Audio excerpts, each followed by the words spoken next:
सुप्रभात बच्चों। हम आशा करते हैं कि आप सब स्वस्थ होंगे और अच्छे होंगे। प्यारे बच्चों, मैं सबसे छोटी हूँ। पाठ के पिछले भाग में आपने पढ़ा था कि बच्चों को अपना बचपन कितना अधिक प्रिय होता है। माँ का प्यार तथा साथ उसके आंचल की छाँव को बच्चा छोड़ना नहीं चाहता है, इसलिए वह हमेशा छोटा ही बना रहना चाहता है। आगे कवि बताते हुए कहते हैं कि बच्चे के बड़े हो जाने पर माँ के बर्ताव में कुछ परिवर्तन आ जाता है। कभी न छोड़ूं तेरा हाथ, बड़ा बना कर पहले हमको, तू पीछे चलती है माँ। बड़ा बना कर पहले मुझको, तू पीछे चलती है माँ। हाथ पकड़ फिर सदा हमारे साथ नहीं फिरती दिन रात, साथ नहीं फिरती दिन रात। प्यारे बच्चों, प्रस्तुत पंक्तियों में छोटी लड़की अपनी माँ से कहती है कि हे माँ, पहले तो तुम हमें बड़ा बना देती हो, फिर तुम हमारे साथ छल करने लगती हो।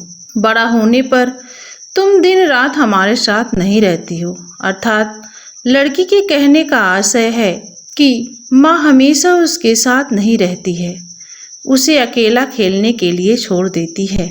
आगे लड़की कहती है, अपनी कर से खिला धुला मुख, धूल पोंछ सज्जित करेगा। अपनी कर से खिला धुला मुख, धूल पोंछ सज्जित करेगा। थमा खिलौने नहीं सुनाती हमें सुखद परियों की बात, हमें सुखद परियों की बात।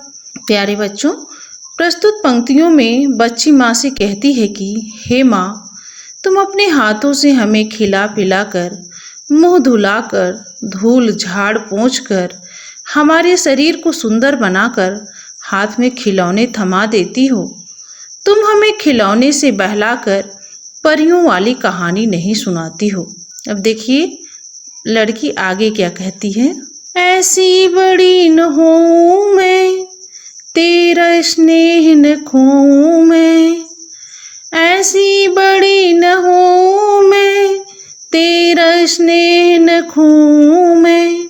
तेरी अंचल की छाया में छिपी रहूं निष्प्रह निर्भय। कहूँ दिखा दे चंद्रोदय, कहूँ दिखा दे चंद्रोदय।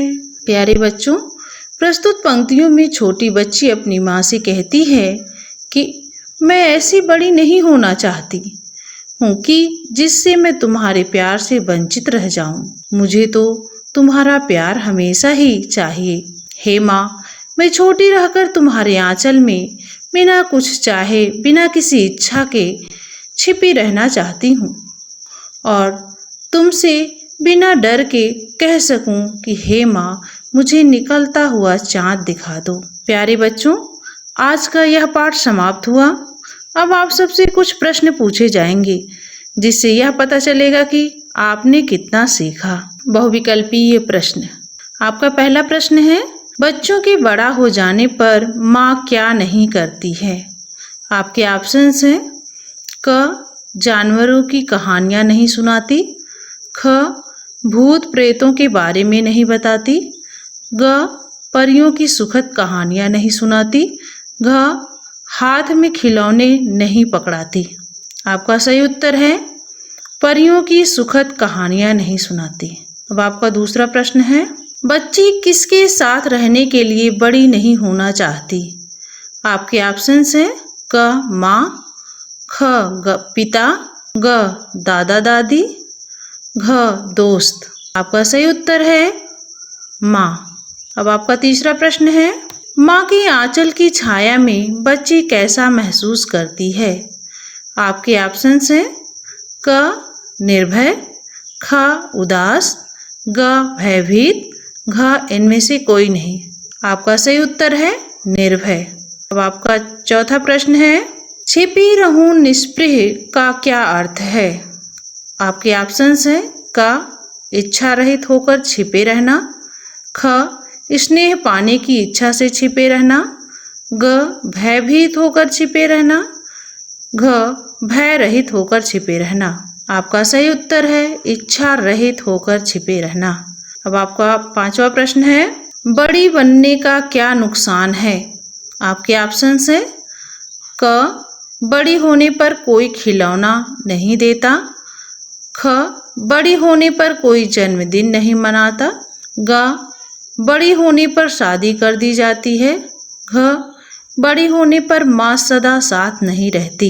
आपका सही उत्तर है घ बड़ी होने पर माँ सदा साथ नहीं रहती। प्रश्न अभ्यास लघुत्तरीय प्रश्न। निम्नलिखित प्रश्नों के उत्तर लिखिए। प्रश्न नंबर 1, कविता में ऐसी बड़ी न होऊं मैं क्यों कहा गया है? क्या तुम भी हमेशा छोटे बने रहना पसंद करोगे? प्रश्न नंबर 2, आशय स्पष्ट करो। हाथ पकड़ फिर सदा हमारे साथ नहीं फिरती दिन रात। प्रश्न नंबर 3, अपने छुटपन में बच्चे अपनी माँ के बहुत करीब होते हैं। इस कविता में नज़दीकी की कौन कौन सी स्थितियाँ बताई गई हैं? प्रश्न नंबर 4, यह क्यों कहा गया है कि बड़ा बनाकर माँ बच्चे को छलती है? प्यारे बच्चों, इन प्रश्नों के उत्तर आपको 2 से 3 पंक्तियों में लिखना है। आज के लिए बस इतना ही। तो मिलते हैं कल आपसे एक नए वीडियो के साथ। तब तक के लिए धन्यवाद।